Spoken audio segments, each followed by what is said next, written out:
Unemployment's down, inflation's up. If unemployment's up, inflation's down. That's the Phillips curve. You can draw it, and the Fed's using that to guide policy. The Phillips curve is garbage, and it's not a personal insult against Professor Phillips. It's the case that there's no empirical support for it. I could give you examples going back to the 1930s of low unemployment, low inflation, which we had in the early 60s. 1930s, we had high unemployment, low inflation, even deflation. Late 1970s, what did we have? High unemployment and high inflation. That was called stagflation. So I can give you examples. If you think of it as a quad chart, unemployment, inflation, fill in the blanks. I could give you all four examples: low, low, low, high, high, low, high, high, which means there's no correlation. If you can have any one of them, there's no correlation. So the Phillips curve has no predictive value on its face because the data doesn't back it up. Last time I looked at a Phillips curve, it was a flat line. At least where I went to school, curves were not flat, but there it is. Now, it's worse than that because unemployment, even if you thought it was a good indicator of something, particularly inflation, it's a lagging indicator or a lagging indicator of recession, as the case may be. So let's say you're an employer, a business person. I mean, you're an entrepreneur. I start businesses. When you're in a tough spot, when revenues are down and things are slowing down, margins are getting compressed and all that, the last thing you want to do is fire people because it took a while to find them, hire them, train them. You don't want to let them go. You do everything else. Like you turn down the lights, you call your landlord, negotiate a cheaper rent, slow pay your creditors, drive a hard bargain on something. You do everything else to maintain your margins. And then only when all else fails do you start firing people. So first of all, it's a lagging indicator. You're already in the recession before you get around to firing people, number one. Number two, because you held on so long, you tend to do it en masse. It's not like I'm going to fire one person a month for the next year. It's like I'm going to hang on to all of them and then maybe, sadly, fire them all at once because I have no other choice. So A, it's a lagging indicator. B, it can turn on a dime from very low unemployment to very high unemployment within a matter of months. And if that's what the Fed's relying on, which they are, they say so. It's not a guess. They say that's what we're watching. Two things. Number one, you're not going to see the recession coming. It's a lagging indicator, and it can go from kind of good to bad almost overnight. So the Fed's, driving this way, looking out the back window, and they're probably going to wreck the economy.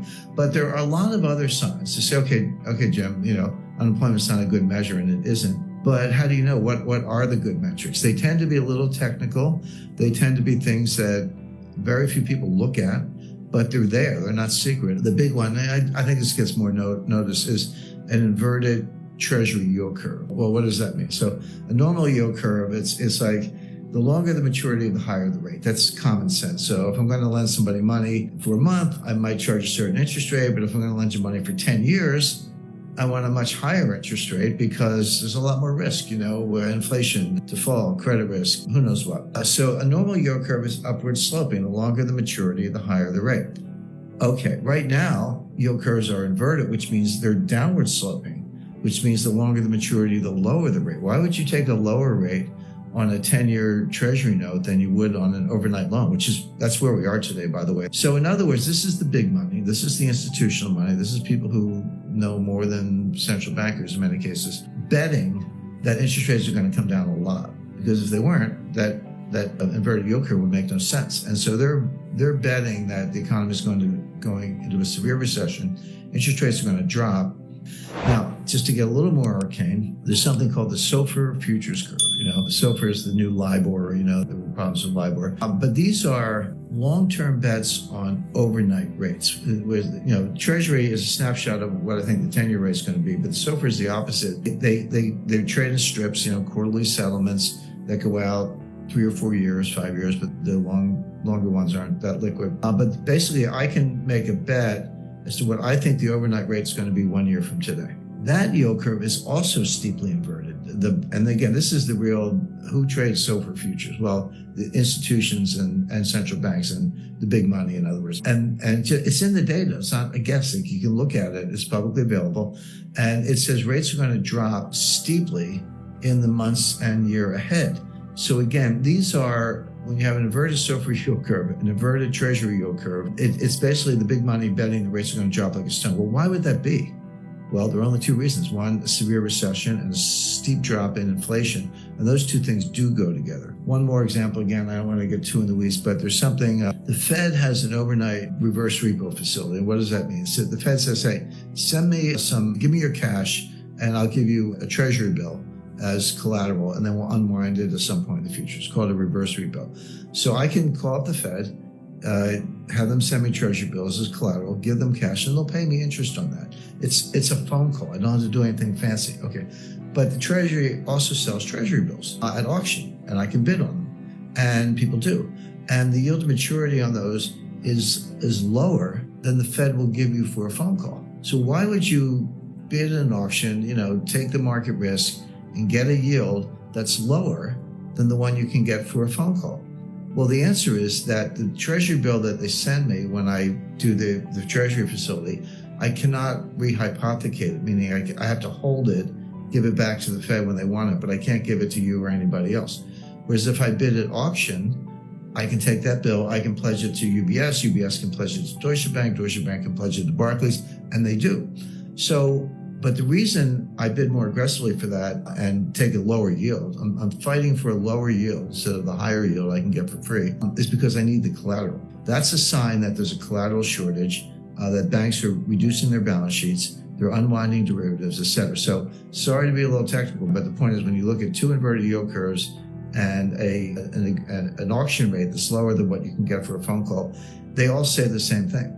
Rates are going down, the economy is going to crash, and there's collateral scarcity, and banks are tightening up their balance sheets. So they're all bad signs. It reminds me of another indicator, just quickly. Swap rates we have negative swap rates. What does that mean? Well, what is a swap? So I buy a 10-year Treasury note and I finance it in the overnight market. So what's happening to me? I'm getting the yield on the 10-year Treasury note and I'm paying an overnight real. So I'm receiving fixed, paying floating. Well, sometime in the 80s, in my experience, at some point somebody said, hey, why don't we get rid of the bond? Like, just pay fixed and receive floating. Who needs the bond? The bond's a piece of collateral, but we can have a contract. So that's a swap, a simple form of swap. So I do a swap with Deutsche Bank, and Deutsche Bank says, okay, Jim, I'll pay you the 10-year rate. You pay me the overnight rate. It's exactly the same as if you had the note and we're financing it in the repo market. Just receive fixed, pay floating.